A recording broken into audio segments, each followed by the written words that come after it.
How to fix unusable RAM in Windows 11. If you check your device information, you might notice that although a certain amount of RAM is installed, only part of it is actually usable.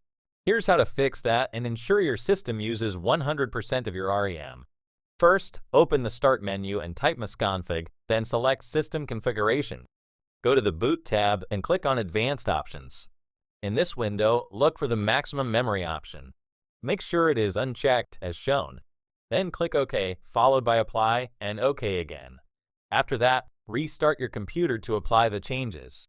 Once your system boots back up, check if the issue is resolved. If the problem persists, there's one more method you can try.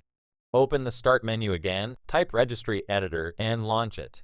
In the left panel, navigate to Telecom Machine, System, Current Control Set, Control, Session Manager, Memory Management. Inside the Memory Management folder, find Clear Page File at Shutdown and double-click it.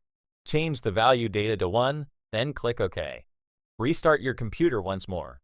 After rebooting, your system should now be able to use all available RAM.